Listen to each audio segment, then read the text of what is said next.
Estudemos Allan Kardec, ao clarão da mensagem de Jesus Cristo, e seja no exemplo ou na atitude, na ação ou na palavra, recordemos que o Espiritismo nos solicita uma espécie permanente de caridade, a caridade da sua própria divulgação.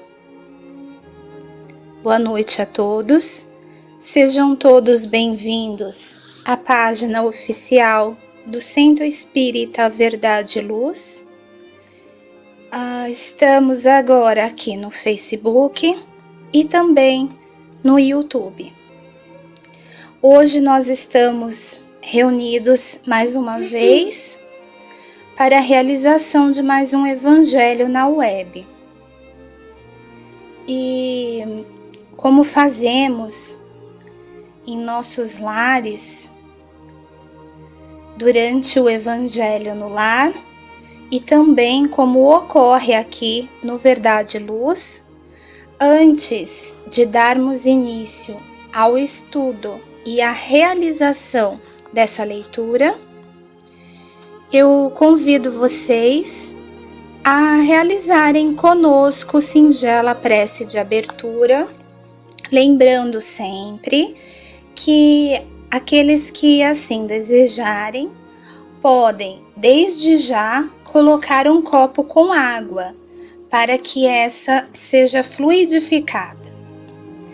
Vamos juntos pedindo aos espíritos superiores, ao querido Mestre Jesus, que nesse momento nos ampare, amplifique o nosso entendimento para os seus ensinamentos, silencie as nossas dores, as nossas preocupações, e para tanto nós vamos juntos orar a única prece que Ele próprio nos ensinou quando aqui caminhou entre nós. Pai nosso, que estais nos céus, santificado seja o vosso nome. Venha a nós o vosso reino. Seja feita a vossa vontade, assim na terra como no céu. O pão nosso de cada dia dai-nos hoje. Perdoai as nossas dívidas, assim como nós perdoamos aos nossos devedores. E não nos deixeis cair em tentação, mas livra-nos de todo o mal. Que assim seja, graças a Deus. Para o tratamento, Eu trouxe um texto hoje para vocês. Hoje a gente mudou de livro, tá? Trouxe um texto para vocês do André Luiz. O livro chama Passos da Vida. E ele é intitulado Autodesobsessão, Então, a gente está aqui para fazer o tratamento de desobsessão, O título dado para o texto por André Luiz foi Autodesobsessão, Então, o que é isso? É a gente fazer esse tratamento sozinho, sem esse amparo e esse respaldo da casa espírita. Como seria a gente fazer o tratamento? Aí eu vou ler para vocês, depois a gente comenta. Ele diz assim: se você já pode dominar a intemperança mental, se esquece os próprios constrangimentos, a fim de cultivar o prazer de servir, se sabe cultivar o comentário infeliz sem passá-lo adiante, se vence a indisposição contra o estudo e continua, tanto quanto possível, em contato com a leitura construtiva, se ouvida mágoas sinceramente, mantendo um espírito compreensivo e cordial à frente dos ofensores, se você se aceita como é, com as dificuldades e os conflitos que tem, trabalhando com tudo aquilo que não pode modificar. Se persevera na execução dos seus propósitos enobrecedores, apesar de tudo que se faça ou se fale contra você. Se compreende que os outros têm o direito de experimentar o tipo de felicidade a que se inclinem, como nos acontece. Se crê e pratica o princípio de que somente auxiliando o próximo é que seremos auxiliados. Se é capaz de sofrer e lutar na seara do bem, sem trazer o coração amargoroso e intolerante, então você está dando passos largos para se libertar da sombra. Entretanto, e em definitivo, no trabalho da autodesobsessão. Bom, então, esse é um texto do André Luiz, né, trazido pelo Chico. Agora veja, né, vamos entender o que nós viemos buscar e o que nós viemos fazer aqui, né? Desobsessão, aliás, obsessão, por definição do dicionário, é uma ideia fixa, né? É uma perseguição. Por que acontece isso com a gente? Seja lá qual for, são várias as nuances, né? As matizes, cada um está na sua vivência em particular e única, não tem uma vivência igual aqui entre nós. Mas o que significa dizer isso, né? Em algum momento foi permitido esse perseguir por nós. Não sei se vocês já escutaram um poema muito bonitinho que não tem nada a ver com peixe, viu, gente? Eu vou falar porque a ideia dele é bem bacana, da Clarice Lispector, que ela fala assim: por que reclamar da ventania e da desordem causada se fui eu mesma quem deixou as janelas abertas? Então é isso que acontece no nosso espírito. Em algum momento, não é que nós sejamos seres humanos detestáveis, desprezíveis, criminosos, não é isso. São coisas bobinhas.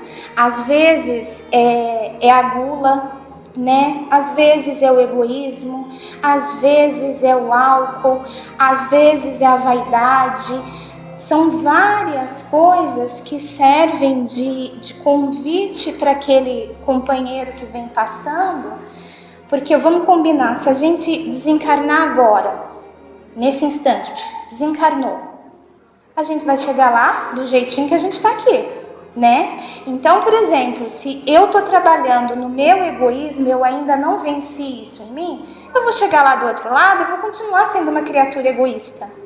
Porque é meu esse defeito, é uma coisa que eu estou buscando melhorar, que eu estou trabalhando nisso. Eu não vou virar santinha só porque deixei a matéria, porque o egoísmo não é da minha carne, é da minha alma, então ele vai junto comigo. Logo, eu chego lá, se eu não sei para onde eu vou, se eu não tenho um preparo até para eu nem me vejo como desencarnada. A gente sabe, tem relato disso nos livros, que muitos continuam dias, às vezes, até perceberem que desencarnaram, né? Então voltam lá para casa, vão atrás da família, a família sente aquele mal-estar, ele fala, chega perto, nossa, mas eu tô falando, ninguém me ouve, ninguém me sente, ninguém me percebe. Aquilo vai deprimindo ele até que ele se dá conta que não é mais possível, né? A não ser que ele encontrasse, sei lá, um médium vidente lá na casa dele para perceber a presença física dele, né? Para poder enxergar ele ali. Então, essa engrenagem, ela se dá dessa forma. Eu chego lá egoísta, desencarno, estou acostumada a servir os meus propósitos, os meus interesses. Ou se eu tenho um vício, por exemplo, eu sou fumante, Aí eu desencarno. É óbvio que fica um residual disso no meu perispírito que eu tô levando para o outro lado.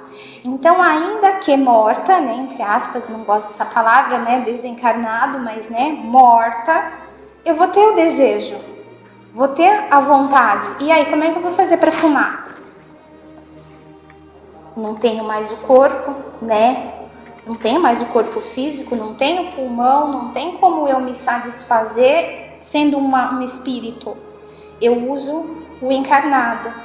Então aí eu vou procurar um fumante. Deixa eu ver, você fuma? Vou ficar aqui com ele. Aí eu chego lá pertinho dele. Toda vez que ele fumar, eu fumo junto.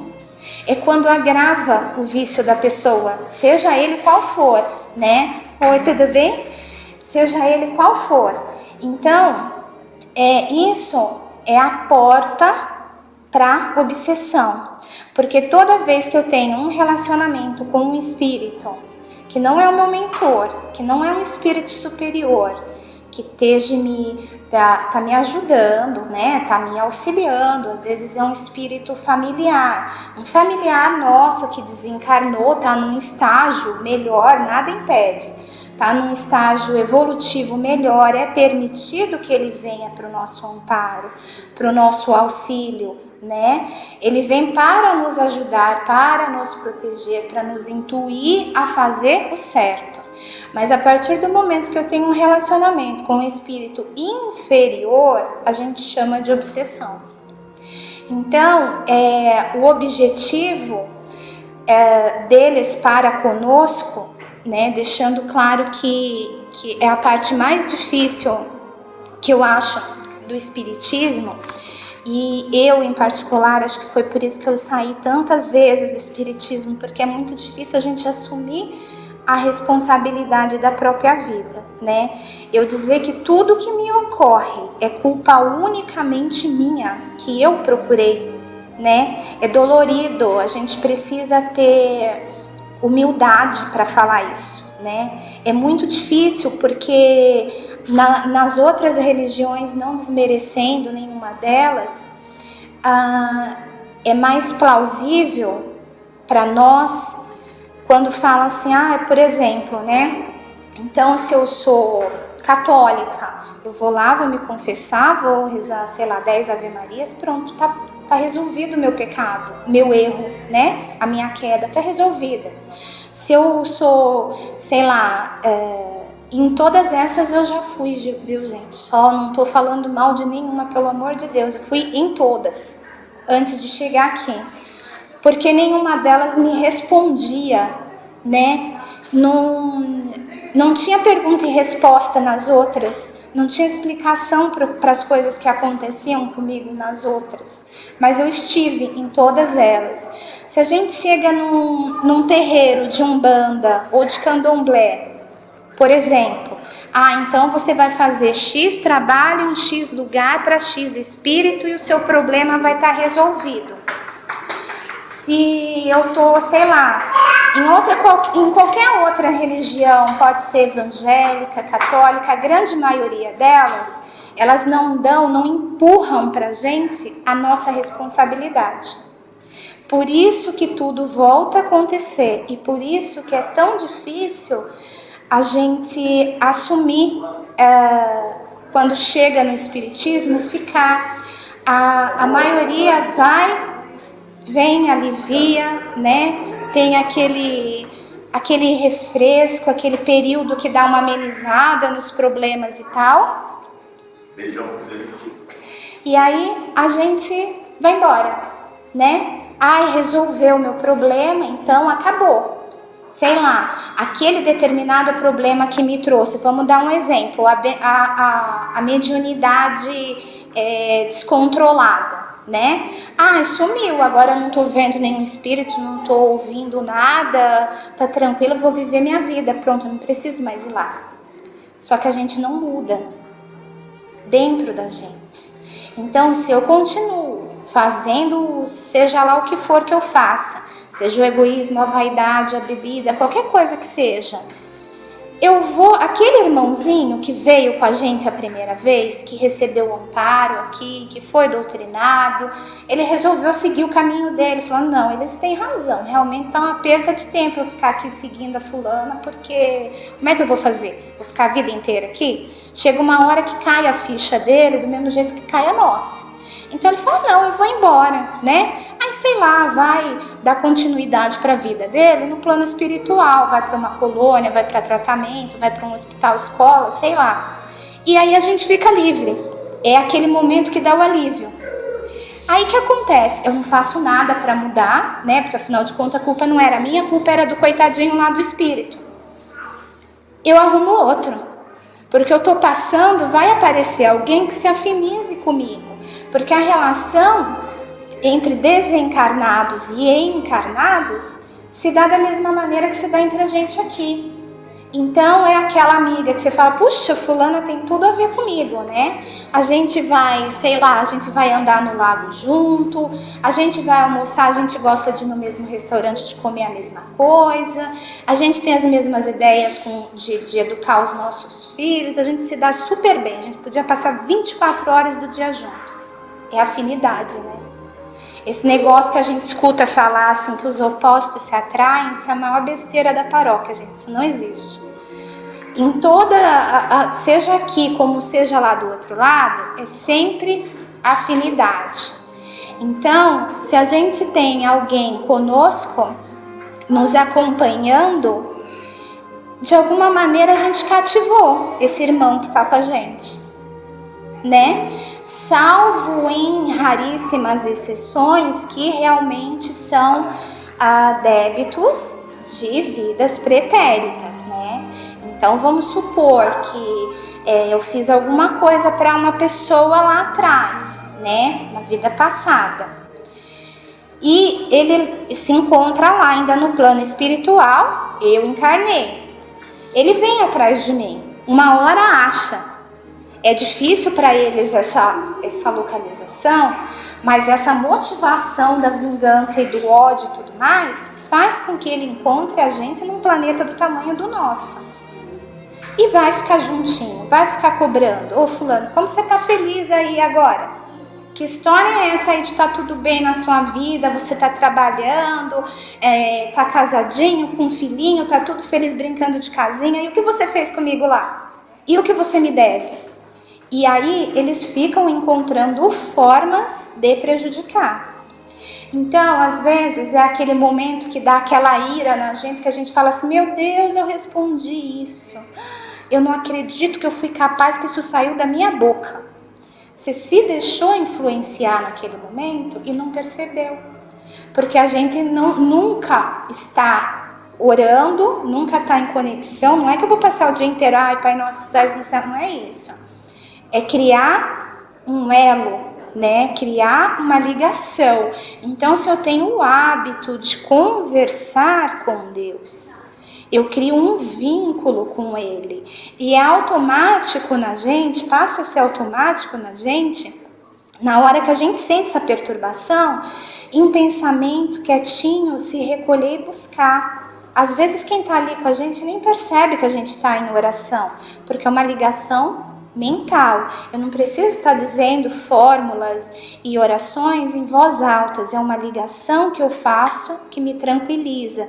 Isso corta o vínculo, corta a influência que eu estou sofrendo naquele momento. Só que dificilmente a gente pega ali e percebe na hora. A gente vai se deixando levar. Aí nesse momento eu dou uma resposta atravessada lá para o meu chefe. Ah, não gostou? Faz você. Pronto, fui mandada embora. Já começou o negócio indo já ladeira abaixo. Porque eu me deixei influenciar. Aí eu já não controlei o temperamento, que já não é lá essas coisas, né? Que se você pegar uma pessoa 100% equilibrada, que tem um autocontrole, né? Jamais vai fazer isso. Ela tem o tempo de gatilho de cortar a influência. Mas se aquilo existe em nós, e geralmente esse companheiro, quando vem do pretérito, do passado da gente, eles conhecem a gente super bem. Porque a gente aqui não lembra o que fez, né? Agora tá, né, a gente não sabe o que fez, não lembra, graças a Deus que a gente não lembra, é um super presente de Deus para nós isso, mas Ele sabe, então Ele sabe aonde a gente está acostumado a cair, sabe aonde é que a gente está acostumado a falhar, é aquele tal daquele calcanhar de Aquiles, sabe, o pessoal fala, todo mundo tem um calcanhar de Aquiles, então às vezes...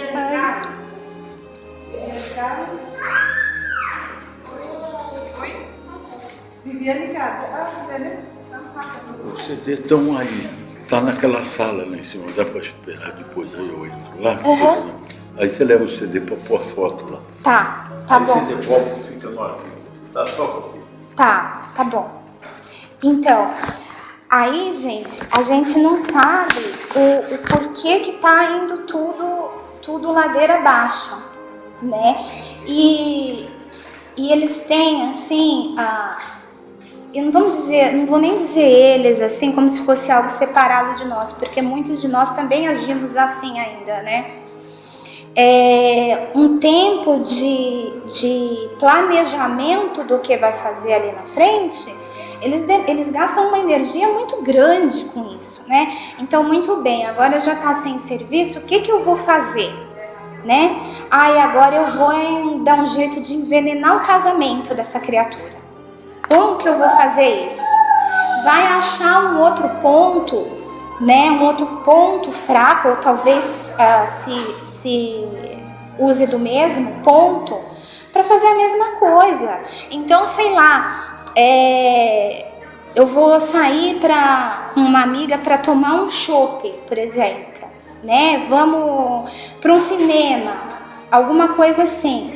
Aí é aquela coisa que fala assim, vamos ficar mais um pouquinho? Não tem nada não, só mais 5 minutinhos. Vamos conversar mais um pouco. E aí você cria um atrito na casa da pessoa. Então, às vezes, são coisas muito rotineiras, vamos dizer assim. Quase que passa desapercebido, porque todo mundo estoura, todo mundo se atrasa num dado momento. A gente só vai se dar conta que existe um processo de obsessão quando realmente atinge a parte mediúnica. É quando a maioria de nós chega. É porque viu alguma coisa, ouviu alguma coisa, presenciou alguma coisa, sentiu alguma coisa, né? Em maior ou em menor grau. É a hora que a gente chega para tratamento. Isso falando no geral, né? Falando assim da grande maioria. Porque a gente não tem essa atenção de ver as nuancezinhas mais fraquinhas. A gente só vê a hora que o negócio já tomou uma proporção enorme, né? Então, daí a hora que a gente chega aqui, nada dá certo para mim, eu tô desempregada, meu marido me deixou, não sei o que, meu filho isso, fulano tá doente, Beltrano não sei o que, e tá a vida toda bagunçada. Mas a gente deixou chegar naquele ponto, né? Quando chega aqui, da mesma forma que nós estávamos lá assistindo o evangelho, que eu também estava lá, aí a gente vem, escuta o evangelho lá, depois a gente vem para cá, ou vai lá para cima, escuta o evangelho lá, né? E se prepara para receber o tratamento do passe, né? Com eles, com os que vêm conosco, que nos acompanham, acontece a mesma coisa. Eles estão lá conosco, ouvindo o evangelho. Da mesma forma, às vezes a gente está lá assistindo um evangelho, não sei vocês, comigo já aconteceu, de eu estar lá e aquilo falar fundo no meu coração naquele dia, de eu pensar assim e falar, puxa vida, hoje está falando para mim. É para mim essa leitura de hoje, mas caiu assim, feito uma luva. Cansei de morrer de chorar lá em cima, porque servia para mim, para minha dor, para o meu momento. Isso, essa hora que a gente sente essa emoção toda, que dá aquele gatilho de lucidez, de falar assim, puxa vida, é isso que eu quero. É isso que eu quero fazer, tá tudo errado então na minha vida. Então tem que fazer essa reforma íntima, então vamos fazer essa reforma íntima. É aquele momento que dá aquele estralo na cabeça da gente. E a gente se propõe a fazer coisas novas, que até então a gente não tinha experimentado fazer, né? Seja mudar o comportamento com o filho, ou com o marido, ou com a maneira com que a gente trabalha, ou tirar um vício, não importa, aquilo desperta a gente de alguma maneira. Para todos eles que vêm acompanhando a gente pro tratamento, ocorre a mesma coisa. Eles estão assistindo o Evangelho, estão sendo assistidos por outros espíritos que acompanham e deixam com que fique tudo em ordem, né? Eles são doutrinados, né, como é dito. Para quê? Para que deliberadamente, por vontade própria deles, né, eles resolvam, não quero mais acompanhá-la. Agora eu vou viver minha vida. É esse o objetivo. Porque não tem como a gente interferir no livre-arbítrio de ninguém, seja encarnado ou desencarnado. Então, gente, esse negócio que vamos pagar, vamos rezar, vamos amarrar, desamarrar, botar pra lá, botar pra cá, isso não existe. Não existe, no momento que eu tenho que interferir na vida do outro, acaba o meu poder, seja eu encarnado ou desencarnado, eu não tenho como. O exemplo vivo disso é dentro da casa da gente. Olha quanto sofrimento que a gente evitaria se os filhos, né, da gente ouvissem o que a gente fala. Olha, fulaninho, não põe o dedo aí na tomada que você vai levar uma carga de 220. Vai lá e vai fazer. Porque a gente não aprende com o erro dos outros. Essa é a verdade, são raros que conseguem ter essa dinâmica. Porque a gente precisa ver... Porque a gente precisa ver para acreditar, né? Porque não adianta eu falar, por mais que meu filho me ame e me respeite, ele não vai acatar. Tchau, gatinha. Tchau. Imagina, ele não vai acatar o que eu tenho para falar, porque eles acham que a gente não sabe nada, que a gente é chato, que a gente é careta, que a gente isso, que a gente aquilo. Como se nós tivéssemos nascidos velhos, maduros, adultos, com 40 anos, 30, sei lá, né? Não, ninguém viveu nada, todo mundo nasceu sabendo, todo mundo nasceu santo, ninguém nunca fez nada errado. Eles acham que a gente não sabe do que está falando e vão lá e vão fazer. A gente não tem poder 100%, tá, gente? A gente influencia. Mas 100% a gente não faz o filho fazer. Um filho que a gente fez, que criou debaixo do teto, com o nosso blá blá blá, cada um tem o seu, sua regra na sua casa, e a gente não consegue fazer. Como que a gente vai fazer um estranho fazer o que é certo só porque eu disse que é certo? Um espírito que por alguma razão me odeia, né? Como que eu vou fazer ele fazer o que é certo só porque eu tô falando? Só porque eu fui lá e falar, sai, vai embora. Dá para fazer? Dá para fazer. Jesus fez isso. Quando ele encontrou uma pessoa lá, um rapaz com um desequilíbrio mental, era tido como louco na comunidade dele, ele já estava amarrado, inclusive, porque era possesso, né? A Bíblia usava a palavra possesso nos evangelhos e naquela época. E Jesus falou, ele chegou para o rapaz falou assim para ele, quem é você? E ele falou, eu sou Jesus, filho de Deus. E você, quem é? Ele sabia, né? É óbvio, ele sabia das coisas muito antes, né? Mas ele perguntou para o rapaz, e ele falou, e você, quem é? E ele falou, você não, nós somos a legião, porque eram vários espíritos. E Jesus falou então para ele assim, então eu te ordeno, legião, que vá embora.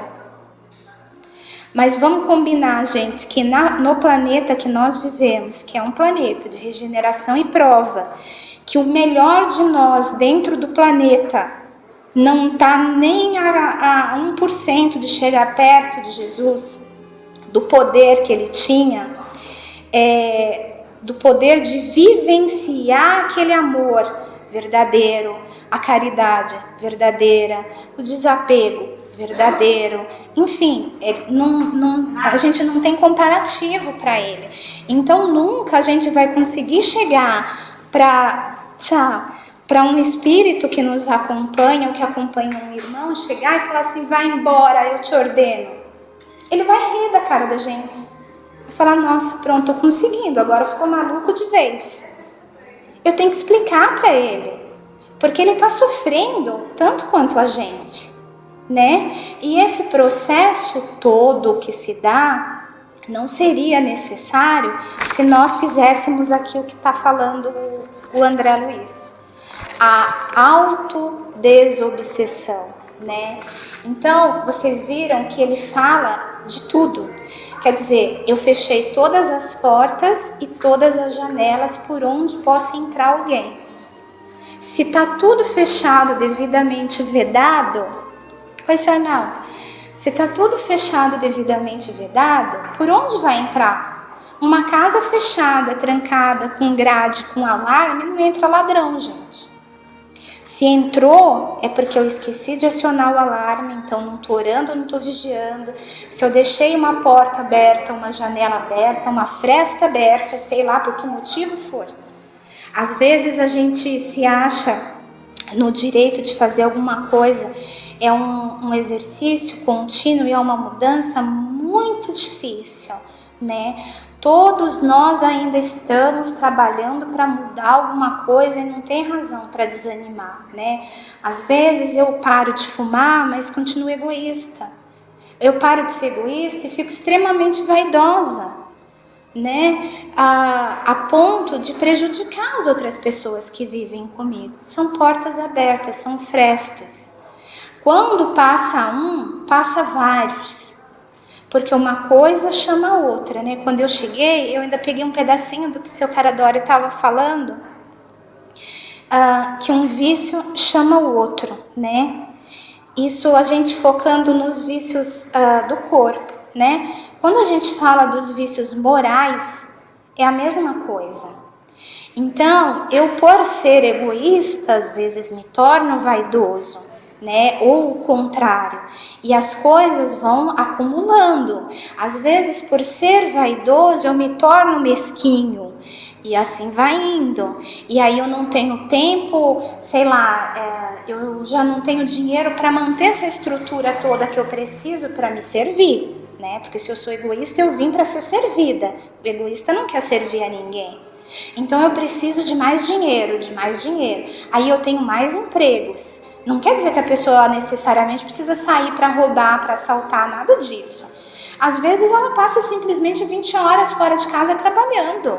Beleza, é legal ter coisas, acumular coisas, a gente quer ter casa, a gente quer ter carro, é sadio, né? A gente precisa do material. Mas e a família dessa pessoa? Ficou aonde? Né? Não tem tempo. Não tem tempo para sentar lá com a criança um pouco e ler um livro. Não tem tempo para levar num templo que for da preferência, numa igreja, alguma coisa, ou para parar e conversar com aquela criança sobre Deus. Porque está vivendo naquela roda viva, uma coisa vai chamando a outra, são portas abertas, né? Ocorre um outro tipo, vou falar para vocês de uma coisa que aconteceu comigo, isso, uns 20 anos atrás mais ou menos.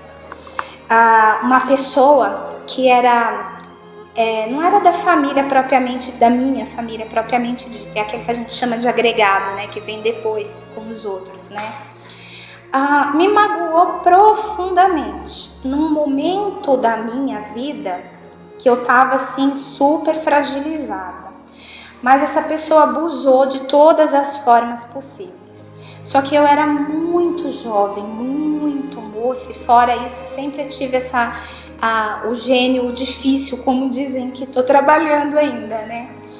E nesse gênio difícil, eu em vez de sair de perto e deixar lá, se ela falasse assim para mim, eu falava A, B, C, D, E. Se ela me desse um tapa, eu dava 2. Até que um dia não dava mais aquilo, estava insustentável, porque a gente vivia no mesmo terreno. Não era a mesma casa, mas era a mesma propriedade, né? Eram casas individuais, mas se dividia o quintal. E aí eu falei, não dá mais, eu vou embora porque eu vou embora para qualquer lugar, sabe? Só não dá para ficar aqui porque eu tô perdendo o controle de mim mesma. E aí passou o tempo, eu saí de lá, eu vim embora para Atibaia. Foi aqui em Atibaia quando eu tive num centro espírita a primeira vez. Era um centro espírita que tinha no Jardim do Lago, hoje ele está no Morumbi. E a essa altura do campeonato eu já era mãe também. Só que era assim, toda vez que a gente se via, e a gente tinha que se ver por força dos laços de família, né? E saía aquela faísca, aquele arranca-rabo, era uma coisa horrorosa. E eu nunca conseguia ficar calada e retroceder. Ela sempre avançava, eu avançava junto. Ela me xingava, eu xingava, e aí virava aquela coisa. Quando estava longe, ela não podia vir atrás de mim, ela ligava para minha casa. E aí falava, então, você sabe disso, daquilo, papapá. E aí criava uma discussão por telefone, gente. Ainda bem que não tinha internet naquela época, porque senão ia mandar torpedo, SMS, WhatsApp, tudo. E aí, por telefone, ela conseguia fazer assim, uma coisa horrorosa. E aquilo foi passando os anos. Olha, vou falar para vocês, foi mais ou menos uns 3 anos de quando começou a quando eu cheguei no centro. Eu me sentia tão mal. Eu tinha uma ideia obsessiva por ela, eu pensava nela dia e à noite, juro por Deus. Aquilo impregnou em mim de uma tal forma que eu falava assim, nossa, eu só vou ter sossego quando essa pessoa morrer. Olha o nível da coisa. E ela do outro lado fazia a mesma coisa, lá de longe. Então a gente criou um vínculo, mesmo estando separadas, né, fisicamente, porque eu estava numa cidade e ela em outra. A gente criou um vínculo. Eu tinha pesadelo com ela. Eu não dormia. Eu acordava toda suada, porque eu sonhava que encontrava com ela para discutir. E acordava como se tivesse realmente estado lá e discutido. Eu acordava com o coração acelerado, com a respiração alterada, suada. Porque a gente vai mesmo, né? Quando dorme, desdobra e vai aonde está o pensamento. Então, a maioria que trabalha, vem para o centro trabalhar, a gente não dá sossego para o centro nem de noite, vem para cá. Quem gosta muito de ler, de estudar alguma coisa, vai estudar. Quem tem um parente que ama muito ou alguém que ama muito, vai atrás dessa pessoa. E quem tem alguém que odeia muito ou que a pessoa é muito odiada por aquela pessoa, às vezes puxa e se encontram nesse desdobramento do sono. Eu sei que chegou num ponto que eu não tinha vontade nem de comer mais. E aí eu cheguei no centro a primeira vez, aqui em Atibaia. Antes disso eu tinha ido uma vez na Federação Espírita lá em São Paulo. E aí eu falei pro rapaz que estava na entrevista, não me lembro o nome mais da pessoa. Falei, olha, acontece isso e isso comigo, e agora o que eu faço? Aí ele falou assim, olha, você vai para desobsessão. Eu falei, não, para, você não está entendendo, a pessoa está viva. Está lá em tal lugar. Obsessão entre vivos. O desgaste espiritual acontece do mesmo jeito. Porque ela vivia em função da minha vida e eu em função da raiva que eu fiquei dela. E não conseguia, imagina, que falava assim pra mim, mas você tem que perdoar. Mas ela me bateu, ela fez isso, ela fez... Aí eu dava a lista toda de novo. E aí revivia aquilo tudo de novo como se tivesse acontecendo. Chorava de novo, gritava de novo. Começava a contar a história pra pessoa, assim igual eu tô falando com vocês. No tom baixinho. Quando eu ia chegando no final da história, eu já estava falando, mas você acredita que ela fez isso comigo? Eu já estava vivendo aquela alteração que aquele momento me proporcionou de novo. Eu não estava no presente, eu estava vivendo daquele passado. E aí nenhuma das duas vivia. Era uma coisa triste para as duas, né? É a obsessão entre vivos. Que a gente quase nunca fala, mas que existe. Que é aquela coisa de quando a gente não consegue perdoar, quando a gente vai lá na hora, já passa o recibo. Peraí que você me ofendeu. Toma aqui. Assim que der, eu volto para te cobrar. A gente vai criando esses vínculos ruins. Somado a isso, né? Se a gente está analisando porque está sempre passando. A maioria de nós está desencarnado. Eles são mais lá do que encarnados aqui. Então, para cada um de nós, tem mais ou menos uns 10 espíritos. Vou deixar por baixo porque eu não me lembro o número certo agora. Vou deixar por 10, mas é mais. Aí estamos lá as duas, né? Eu pensando nela, pensando em mim. Ai, que raiva, ai, eu te odeio. Ai, você me paga. Ai, não sei o que naquela dança. Vem passando um que também é chegado no babado, né? Dá pra virada. Qualquer coisa, eu não levo o desaforo pra casa. Eu falo mesmo. Qualquer coisa eu já tô brigando. Tô rolando na rua. Tô passando, vejo as duas lá. Falo, opa, é aqui mesmo que eu vou ficar? Deixa eu me entender aqui, deixa eu me atualizar aqui do que pé que estamos nós, né? Aí eu fico lá. Aí eu começo a fazer leve e trás, sabe? Aí vou lá um pouco, venho um pouco pra cá. Vou ficar aqui mesmo. Pronto. Olha o caos que vai virar. Eu já tenho uma obsessão entre vivos e uma obsessão do irmãozinho que tá passando lá desavisado, viu o vulco-vulco, gostou e resolveu ficar comigo. E pra gente se desvencilhar de tudo isso, gente. Eu, no meu caso, tudo bem que eu não me esforcei muito na época, eu tava assim meio querendo me ver livre do problema, eu não tinha entendido a dinâmica da coisa ainda. Então, naquela época, qual que era o meu negócio? Eu vou resolver o meu problema e vou dar no pé. Era o que eu queria. Então, nesse intuito meu, o negócio não dava resultado, lógico. Porque eu ia lá fazer o tratamento, era terça-feira, se eu não me engano. Eu ia toda terça-feira lá para desobsessão. Se na quarta-feira ela me ligasse, já começava tudo de novo. Eu não conseguia cortar o ciclo. E vira um ciclo vicioso. Até que um belo dia, depois de muita água que rolou debaixo dessa ponte e várias outras coisas que aconteceram, até o centro mudou de lá, depois foi embora para outro bairro. Aí terminou que eu fiquei sem ter aonde ir na época, como eu não era daqui, né, da cidade, eu nem conhecia aqui. Isso há 20 anos atrás, mais ou menos. E aí fiquei um tempo sem ir em lugar nenhum, mas eu fiquei com aquilo na cabeça. Então, às vezes, a coisa não dá resultado na hora. Eu não estava com 100% da minha disposição naquela hora, porque eles falavam assim para mim, não, a responsabilidade é sua. Você tem que cortar, você tem que terminar. E aí toda vez que fazia assim para mim com o dedo, aí aquilo me doía. Eu falava, meu Deus, não, eu vou ter que contar a história de novo, porque essa pessoa não tá me entendendo, eu sou vítima. Foi ela que fez. Eu tava lá na minha casa, ela fez isso. Tudo bem. Só que anos depois, anos passaram para eu entender que eu apanhar não me dá o direito de ir lá bater. Então é aquela tal história, mas você vai ser bonzinho, todo mundo vai se aproveitar de você, coisa e tal. Problema deles. Deixou de ser problema meu. Se a minha parte tiver feita certa. Se eu realmente acredito naquilo, e eu falo, gente, por experiência própria, porque eu fiz do jeito que eu tô falando para vocês. Eu fui até as últimas consequências quando eu percebi que realmente dava certo fazer o que eles falavam para mim fazer. Só que eu não tinha humildade, eu não tinha capacidade de perdoar. Eu achava que eu tinha direito de revide só porque eu tinha apanhado primeiro. Eu não me dei o trabalho de perguntar se em algum momento eu magoei. Ainda que eu não tivesse feito uma análise lá crítica, eu tenho certeza que eu não pisei na bola com essa pessoa aqui. Mas esse foi de outra vida.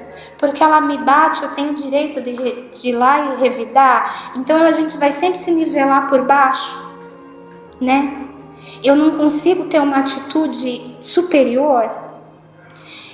Se eu tenho, a partir do momento que eu tenho conhecimento de uma coisa, espiritualmente falando, eu sou mais cobrada do que aqueles que ainda estão assim na ignorância, vamos dizer assim. Ainda estão com aquele véu ali da forma que eu estava. Eu acreditava de todo o coração que eu tinha direito de revidar porque eu tinha levado primeiro. Era o que eu achava. Ela me magoou primeiro, ela me machucou primeiro, eu tenho o direito de revidar quando ela vem atrás de mim.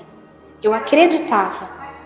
Então, o que aconteceu comigo foi amenizado, vamos dizer assim. Porque eu era 100% ignorante. Eu não tinha como fazer melhor do que aquilo naquele momento. Agora, se hoje, sabendo as coisas que eu aprendi, depois de ter sido socorrida e tudo, eu for voltar a fazer a mesma coisa, aí eu vou ser cobrada de uma maneira diferente. Porque na espiritualidade, assim como as leis nossas tentam, né, que não dá 100% certo, que nada que é material funciona 100%, né? Mas tentam, por exemplo, se a gente tem um crime, a gente escuta falar isso, lendo o jornal ou vendo a TV. Fulano cometeu o crime de homicídio com atenuantes, com agravantes, porque teve requintes de crueldade ou coisas assim. Lá se dá da mesma maneira. Então, eu sou cobrado pelo meu conhecimento, do tanto que eu sei, né? Eu sou cobrado pelaquilo que eu sou capaz de dar. E a gente vem de uma cultura que durante muito tempo foi o forte prevalecendo sobre o fraco, né? E não o contrário. Quem Deus colocou naquele momento como forte é justamente para erguer o outro que está fraco e não para ir lá e fazer assim com o pezinho em cima da pessoa, né? E aí são anos de doutrina, o nosso país foi descoberto e foi, me fugiu a palavra agora, pelos portugueses, né? Mas que trouxeram consigo o catolicismo, rígido ainda daquela época, né? Então, a gente está acostumado com aquela coisa que um tem que ficar de vítima, vamos dizer assim, né? E o outro, ele é o forte, ele é o poderoso, ele deveria ir lá estender a mão.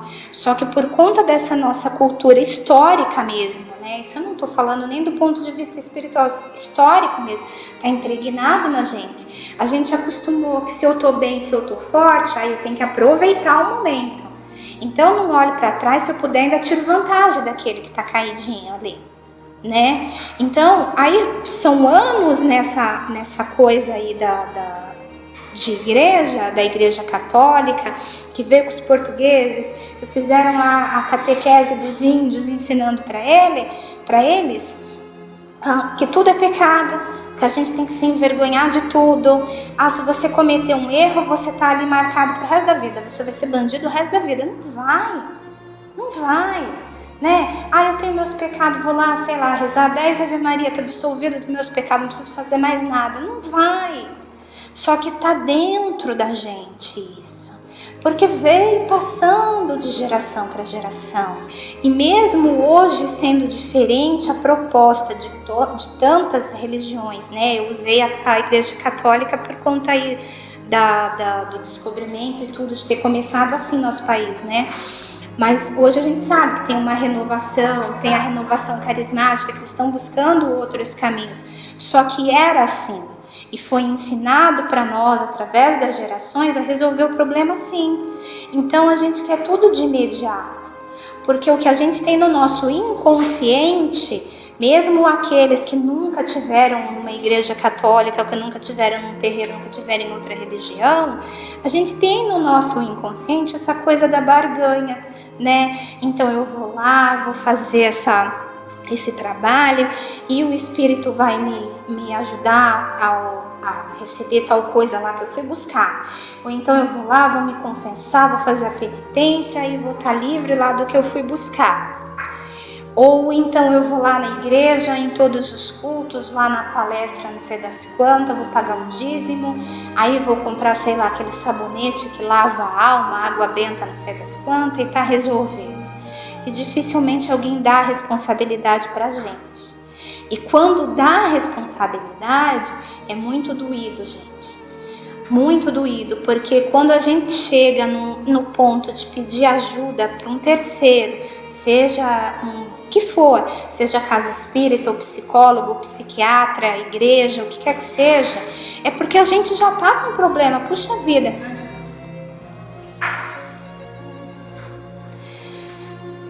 Quem, estando em equilíbrio, vai buscar essas coisas? Tchau, boa noite. Imagina.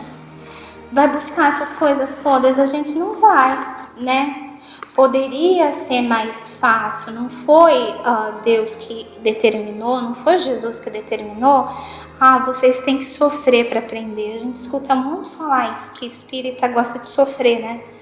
Não é que a gente gosta de sofrer, é que a gente vê o sofrimento por um outro prisma, muda o ângulo, a maneira da gente ver as coisas altera quando a gente entende que realmente é corresponsável naquilo. Às vezes você pode não ser inteiramente responsável, mas você sempre tem metade no mínimo da responsabilidade. Sempre. Porque ninguém faz nada para mim se eu não quiser. Eu não faço nada se eu não quiser. Então, da mesma forma que morreram cristãos para não negar Jesus, você é cristão? Sou cristão. Você vai morrer? Você é cristão. Você é cristão? Sou. E morria para não negar, né? Era outro tempo, era outra situação, lógico. Mas morria para não negar, né? Eram fiéis aos ensinamentos, né? Enquanto outros falavam assim, sei lá, você é? Não, não sou. Mas o que você é? O que o senhor é? Deixa eu seguir o fluxo, né? Então, a gente vai se perdendo, a gente vai se corrompendo, a gente tem medo de se assumir. Isso é em tudo na vida, né? A gente tem vergonha, às vezes, de dizer que ama. Se a gente erra, a gente tem vergonha de dizer que errou, porque por cultura, se eu erro uma vez, eu tô marcada. Você sempre ladrão, você sempre bandido, você sempre, sei lá, o que quer que seja. Oi, seu Arnaldo, tudo bem? Então, você sempre marcado, catalogado dessa forma. Isso criou na gente anos de hipocrisia, de a gente se Aqui é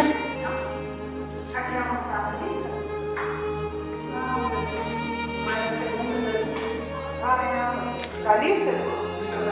Raquel, você me perdoe, eu fiz uma confusão hoje, me perdoe. Me perdoe, fica tentando buscar aqui. Tchau. Então, e aí são anos nessa cultura, né? A gente querendo esconder os defeitos, né? E aí quando a gente chega no Espiritismo, o Espiritismo pede para que a gente veja os nossos defeitos. Não é para sair pela praça pública falando dos nossos defeitos, né? Não é isso. Vou dar testemunho do meu defeito lá na Praça da Matriz, né?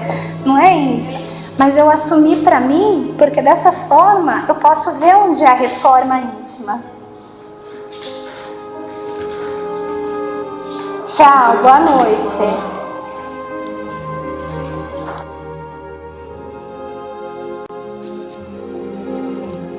Agradeçamos juntos por essa oportunidade de aprendizado, de iluminação, que a luz que vem do Mestre Jesus possa nesse momento adentrar nossos lares, iluminando cada cômodo, cada canto das nossas casas, cada pessoa, animal e planta que lá se encontram. Que os bons espíritos, mentores das tarefas evangelizadoras, possam nesse momento gravar em nossos corações o que aprendemos e, ainda que latente, adormecida, que aqui fique a semente em nós. Agradecemos, Mestre querido, de todo o coração, a oportunidade bendita de consolo, de conhecimento, de trabalho. Pedimos à espiritualidade maior aqui presente que abençoe e fluidifique a nossa água com o que for melhor, necessário e merecido por cada um de nós. Que assim seja, graças a Deus. Muito obrigada a cada um de vocês que estiveram conosco. Muita paz e até o próximo Evangelho na Web.